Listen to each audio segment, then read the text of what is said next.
Eto lang po, eto lang, total may oras pa naman tayo. Kapag ikaw ay bangkero, meron pagkakataon na pwede kang malunod. Pag ikaw ay pulis, pwede kang makabaril at ikaw ay maaksidenteng mabaril. Kapag ikaw ay nasa ganyang mga linya, katulad namin ng mga mamamahayag, naku, territorial po ang mga ganitong kaso, yung libel case, cyber libel, territorial po yan. It comes with the territory, sabi nga natin. Yun lamang po yun. Pero pataas ng pataas ang mga level, talagang tumataas ang mga level ng mga demandahan na from Sara Labati to Bea Alonso, Sharon Cuneta na ang kasunod. Sino po kaya ang susunod? Si Julia Roberts na. Yun. Basta, naintindihan natin kung saan sila nagmumula, naiintindihan natin kung sila nanggagaling, wala pa po akong masasabi, wala pa kaming impormasyon na tinatanggap. Basta naiintindihan natin ito. Yan ay kasama po yan sa ating trabaho bilang mamamahayag. Sabi ko nga sa mga anak ko, mahiya kayo pag ako'y dinimanda sa pagnanakaw, mahiya kayo kapag ako'y nadimanda at kinasuhan tungkol sa human trafficking, pag ako ay nagbugaw at kung ano-ano pa, yun ang dapat nating ikahiya. Pero yung ganito, cyber libel, libel cases, kasama po ito sa teritoryo ng pagiging mamamahayag natin. At nauunawaan po natin kung saan sila nanggagaling at nagmumula, kung paanong dapat din nilang unawain kung ano ang aming trabaho. Yun lamang po yun. Ayoko to yung pwede lang, pero parang it's a message also na artista kami, pero ang dami nakakalimot na nasasaktan din kami, di ba? Na hindi naman ninyo kami kilala, nakikita nyo lang ang trabaho namin. Well, cyber libel crime, no? Under Republic Act, well, revised penal code. So, and then the cybercrime law, dahil nga sa malicious and imputation of defamation of our persons. No?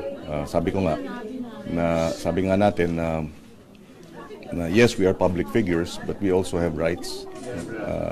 Because ang daming nagsasabi, hindi, pag public figure kayo, dapat tiisin ninyo yung mga pagsisinungaling at paninira. But that's not the case. In fact, we also have private rights.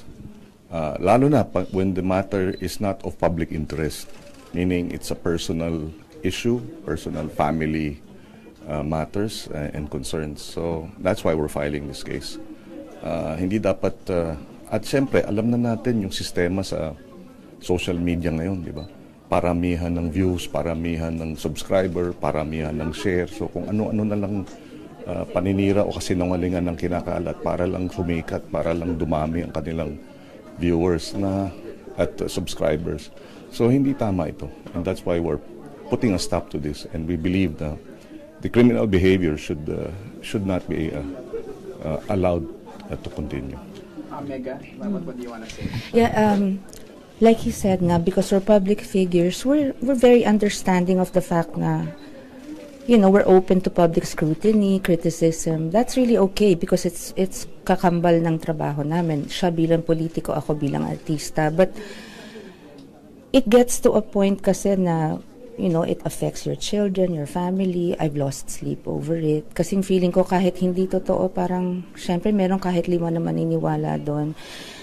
Parang, I have brought suits against siguro 2 people in the past over 46 years of my career, no? So hindi ako mahilig sa ganito kung pwede lang kaya lang parang after so often na tinitira ka, baseless, or yung opinion okay lang yun pero pag medyo alam mo there's a line, you don't hit beyond the belt, below the belt rather. You don't hit beyond what is acceptable. So, pati mga anak namin, marriage namin, lahat na, parang ang sama-sama namin, parang ang sama kong ina, ang sama kong tao, when buong buhay ko parang has been dedicated to really trying to raise the best kind of human beings na sa mga anak namin. We actually are very decent, very honest people. Parang kunyari, pag sinabi mo si Kiko corrupt, tapos parang tuloy-tuloy maraming pumick up, sabihin yon. Tapos isang araw, magpa-audit kunyari ang BIR, nalaman na hindi pala totoo at all, na wala kaming niyaman dyan. So, maabsuelto ka, pero ilang tao na yung naniwala, ilang tao na yung for a long time pinag-uusapan ka in a negative light. Parang, we're not perfect, but we live very honest and, you know, I mean, wala kaming skandalong matatawag mo na social media is very cruel and we accept that, we understand that, but, you know, I don't like doing this, especially because in 2021, I really, sabi ko nga sa kanya, I wanted to, kumbaga parang travel lighter. Yung 2021, because of my age also and how far I've come already in the business, parang I wanted to make peace with everybody na baka at one time or another nakasaktan ako o nasaktan ko. Although wala akong naalam ng nasaktan ko. And at magpatawad din sa mga taong nakasakit sa akin. So I reached out to her. And for a while, I had so much affection for her kasi feeling ko tanda na natin, tanda ko na. I was looking only for good points in people. And then after a while, parang suddenly I was shocked kasi konting lalabas, parang hinusgahan ka agad, di ka man tinanong. It's there's so much unfairness also. People only see kasi yung surface, di ba? Hindi naman nila alam ano nangyayari sa amin.